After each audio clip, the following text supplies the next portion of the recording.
जी हाँ, नमस्कार दोस्तों। तो आप सबों का स्वागत है एडू ऑन चैनल पर। हम अपने सहयोगी के साथ फिर से आपको साइंस का सीरीज लेके हम लोग आप पहुँचे हैं। ट्वेल्थ बोर्ड के लिए बहुत इंपॉर्टेंट है, बहुत ज़्यादा इंपॉर्टेंट है। और ये फिज़िक्स का क्वेश्चन इसमें होगा, तो ध्यान से आप देखिए, बनाइए। जो ट्वेल्थ बोर्ड इस बार देने वाले हैं उनके लिए, जो आईआईटी या मेडिकल की तैयारी करते हैं उनके लिए भी बहुत बहुत इंपॉर्टेंट है ये क्वेश्चंस। देखिए, चलिए, पहला क्वेश्चन है, which of the following unit volt पर मीटर। बोलता है किसके लिए जो है, चार ऑप्शंस होगा, उसमें से चूज किया गया है, इसीलिए जो है यहाँ पर व्हिच ऑफ द फॉलोइंग लिखा हुआ है। तो आपको आंसर हम किए हैं लिख टाइपिंग करने के वजह से। तो यहाँ देखिए, which of the following unit, किसका यूनिट है वोल्ट पर मीटर।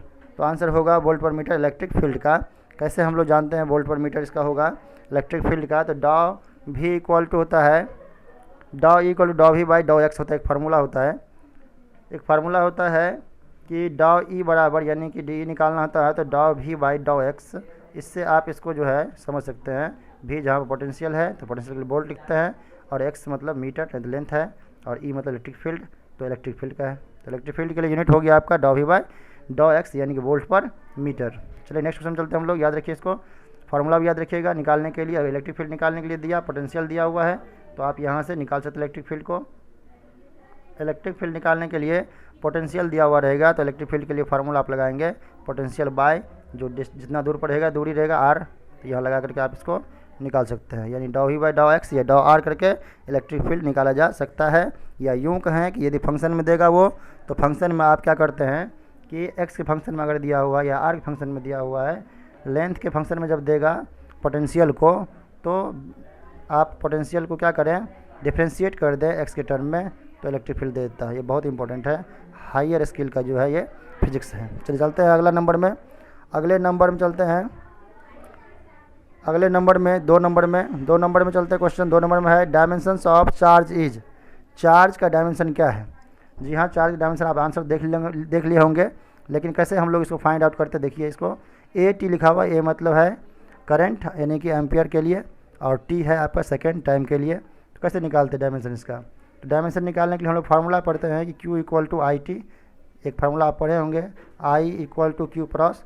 Q जितना चार्ज पर यूनिट टाइम में कितना चार्ज फ्लो करता है उसको बोलते हैं हम लोग current.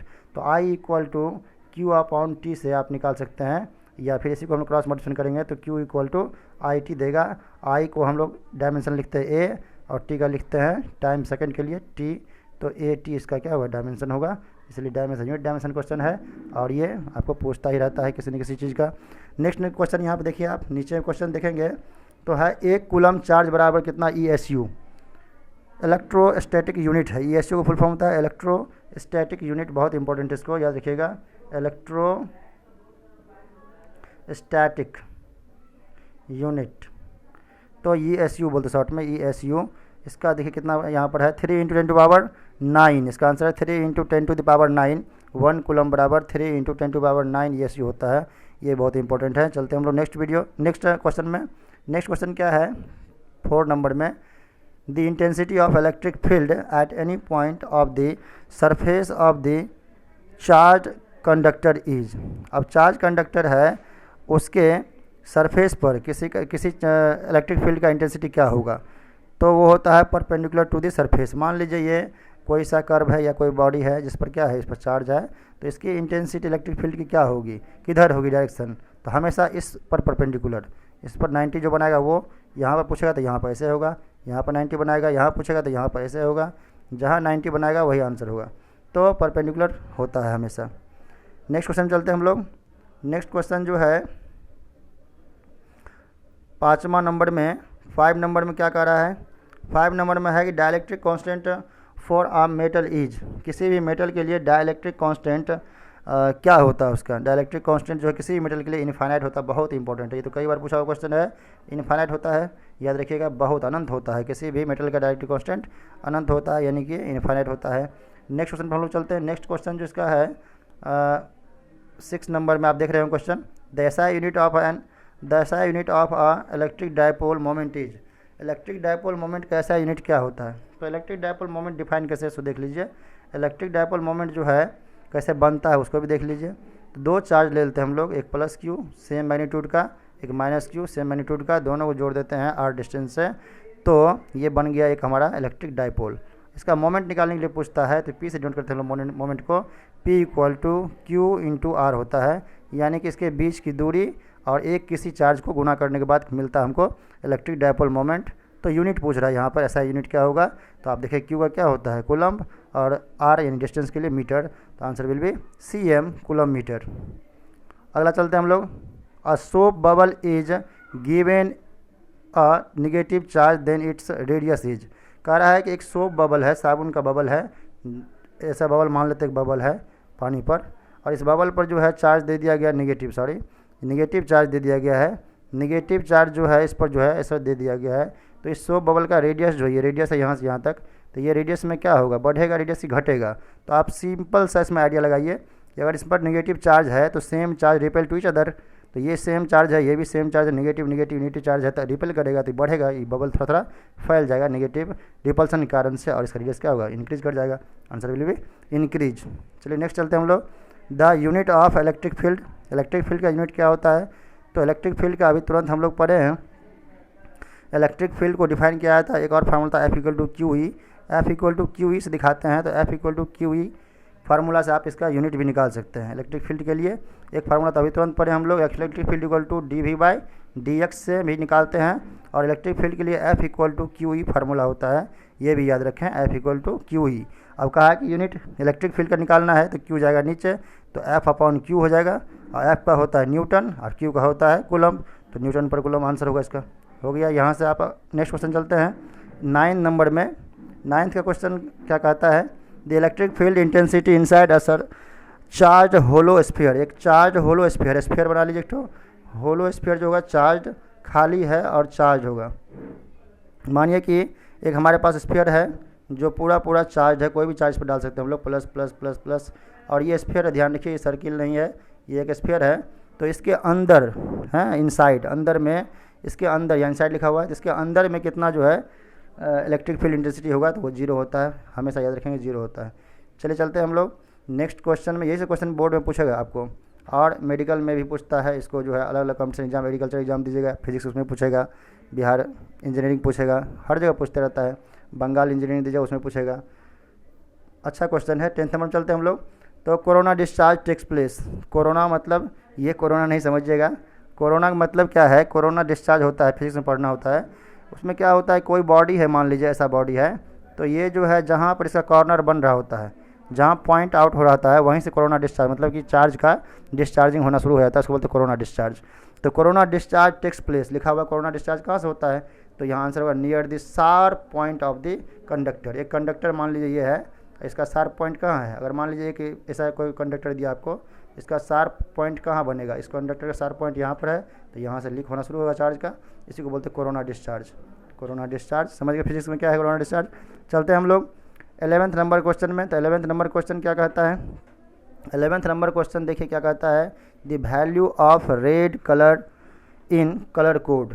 Colour code carbon resistance पढ़ेंगे आप आगे फिजिक्स में, तो उसमें क्या कहता है कि कलर कोड में जो है आपको कितना होता है, किसका, रेड कलर का, रेड कलर का कितना होता है। ऐसे रेसिस्टेंस आप देखेंगे जो आपके रेडियो सेट या टीवी सेट में आप खोलेंगे किट को, तो उसमें रहता है रेसिस्टेंस इतना बराबर बना हुआ है, रेड ब्लू सब कलर का अलग होता है। तो पूछता है कार्बन जो कलर कोड है उसमें रेड कलर का कितना रेसिस्टेंस, 2 होता है, 2 याद रखिए वैल्यू उसका 2 होता है। उसके बाद चलते हैं हम लोग नेक्स्ट क्वेश्चन पर।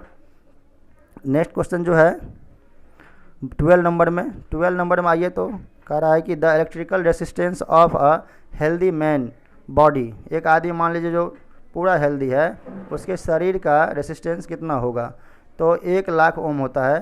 हालांकि कुछ बुक में 50,000 भी मेंशन किया गया है, लेकिन जो है आपको याद रखना है कि 1 लाख होता है, 1 लाख ओम के बराबर होता है। लेकिन भींगा हुआ शरीर जो रहेगा रेसिस्टेंस घट जाता है, करंट जल्दी मारेगा आपको, उसका आंसर है 10,000 ओम। तो 10,000 ओम भींगे हुए शरीर का ड्राई, यहाँ पर जो है हेल्दी मैन का ड्राई शरीर, यानी कि जब सूखा हुआ बॉडी है तब उस समय में उसमें जो है 1 लाख ओम रहेगा। जब आप कपड़ा वपड़ा पहने हुए थोड़ा पसीना वसीना है तो 50,000 ओम होगा, और यदि पूरा भींगा हुआ वेट बॉडी है, गीला बॉडी है, तो उसमें 10,000 ओम होगा, यानी कि भीगने के साथ ही रेसिस्टेंस गिरता है, याद रखेंगे। चलते नेक्स्ट क्वेश्चन पर। ये तो बहुत इजी क्वेश्चन है, 10th लेवल क्वेश्चन है, आप पढ़े भी होंगे इसलिए हम शो कर देते हैं आंसर इसका। The filament memory based question है। The filament of the electric bulb electric bulb का फिलामेंट किससे बना हुआ होता है? इलेक्ट्रिक बल्ब का फिलामेंट किससे बना हुआ होता है?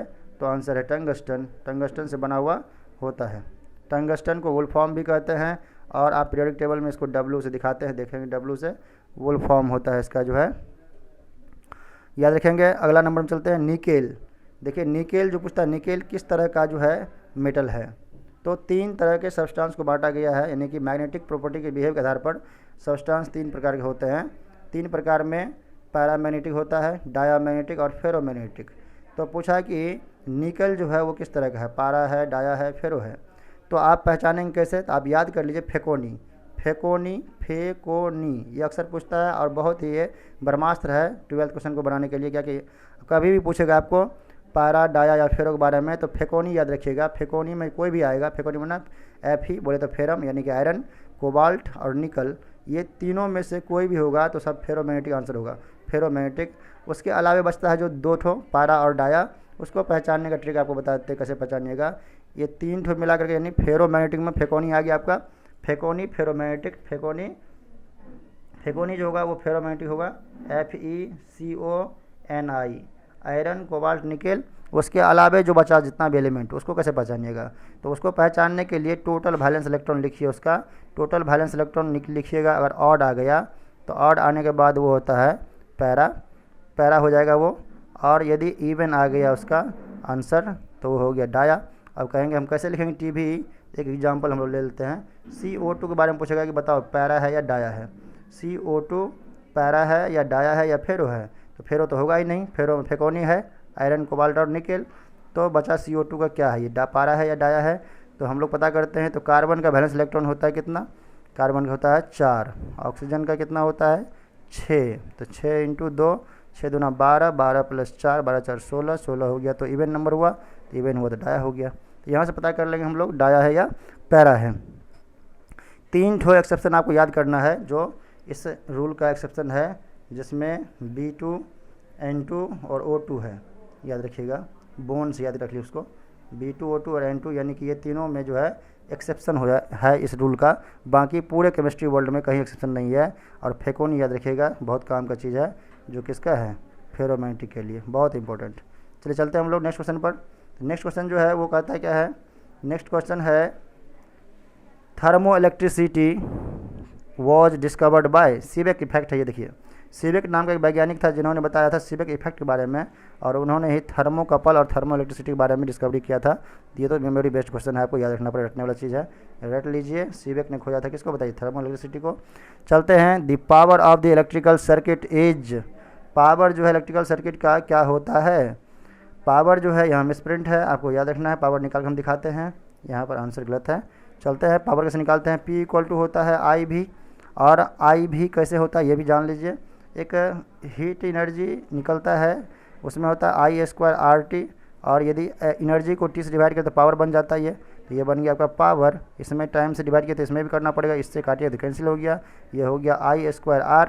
I² R में अगर I को हटा दें हम लोग, I को हटाए ओम्स लॉ से, ओम्स लॉ से अगर I को हटा दें तो V = होता है IR। तो I हटाएंगे आप तो यहाँ से आ जाएगा हमारा V/R, और यहाँ I की जगह बैठाएंगे किसको? V को, V/R को। तो ये हो जाएगा हमारा V² कितना? R², और एक R कट गया तो V²/R, यानी कि यहाँ पर क्या होगा? V², यहाँ होगा R। आंसर में the power of the electrical circuit is, answer होगा V²/R। टाइपिंग मिस्टेक है, ध्यान देंगे, ये आंसर नहीं है, इसका है V²/R, पावर इक्वल टू, बहुत इंपॉर्टेंट है। चलते हैं हम लोग नेक्स्ट क्वेश्चन पर। 17 नंबर में है कि the angle of magnetic dipole eight magnetic equator, magnetic dipole नहीं डीप है ये, मैग्नेटिक डीप एट, डीप पढ़िएगा आप, मैग्नेटिक में होता है कोण होता है, डीप कोण, डीप एंगल होता है। तो मैग्नेटिक डीप जो होता है मैग्नेटिक इक्वेटर पर कितना होता है? 0 डिग्री, 0 डिग्री होता है। आंसर याद रखिएगा, बहुत इंपॉर्टेंट है ये। तो मेमोरी बेस्ड क्वेश्चन याद करिए इसको, और तुरंत से जवाब दीजिएगा आप परीक्षा में। देखिए क्वेश्चन अभी तुरंत पूछ दिया है, हमारे ट्रिक से ये क्वेश्चन बन जाएगा। आप ट्रिक याद रखें तो क्वेश्चन बनेगा, और हमेशा क्वेश्चन में ये तो आपको बोनस पॉइंट देगा। तो ये क्वेश्चन है कि आयरन इज, फिर पूछा आयरन कैसा है? पैरामैग्नेटिक, डायामैग्नेटिक या फेरोमैग्नेटिक?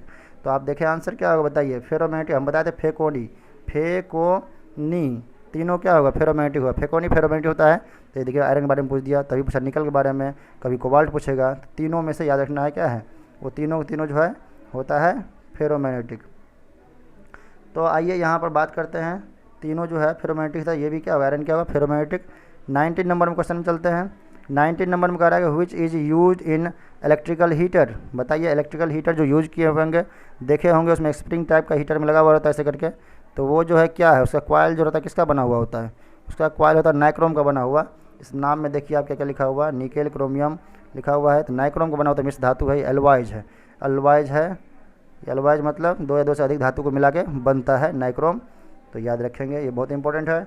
अगला पूछता है wheat stone bridge. Wheat stone bridge जो है, व्हीट स्टोन ब्रिज जो है वह किसको मेजर करता है, आप देखेंगे फिजिक्स में ये बहुत इंपॉर्टेंट है, सब्जेक्टिव क्वेश्चन के लिए भी। सब्जेक्टिव में आप याद कर लेंगे व्हीट स्टोन ब्रिज को, आपकी बार के लिए ये गेस क्वेश्चन है, आप याद रखें इसको। और व्हीट स्टोन ब्रिज बनता कैसे है, आप अपनी किताब में देखेंगे इस तरह का फोटो, तो आपको पता चल जाएगा व्हीट स्टोन ब्रिज है, ये कुछ इस तरह से बनता है, आप देखेंगे तुरंत से आप समझ जाएंगे व्हीट स्टोन ब्रिज का फ़ोटो पूछा है। और इस तरह से और डिजाइनिंग आप करेंगे, इसको डिज़ाइन करने के बाद बीच में जी लगा करके से ऐसे ऐसे जोड़ दिया जाता है, इसी को कहते हैं wheat stone bridge, PQRS।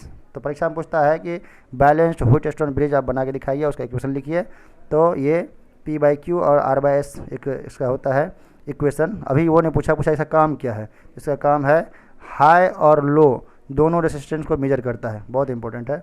Wheat stone bridge जो है वो हाई और लो दोनों तरह के जो है रेसिस्टेंस को मेजर करेगा। 21 नंबर में आइए, और इस सीरीज़ का लास्ट क्वेश्चन है ये, this cyclotron frequency is given by. Cyclotron क्या होता है, तो साइक्लोट्रॉन भी लॉन्ग क्वेश्चन में बहुत इंपॉर्टेंट अब की बार है, लेकिन इसका ऑब्जेक्टिव यही पूछेगा, फ्रीक्वेंसी के बारे में पूछेगा। लेकिन साइक्लोट्रॉन का आप डिजाइनिंग देख लीजिए, दो डीज लगा हुआ होता है, एक डीज ऐसा रहता है और एक डीज ऐसा लगा हुआ रहता है। इसमें क्या किया जाता है, दोनों डीज में से जो है एक इलेक्ट्रॉन को फायर कर दिया जाता है, जिस कारण से इलेक्ट्रॉन इसे चक्कर काटते रहता है।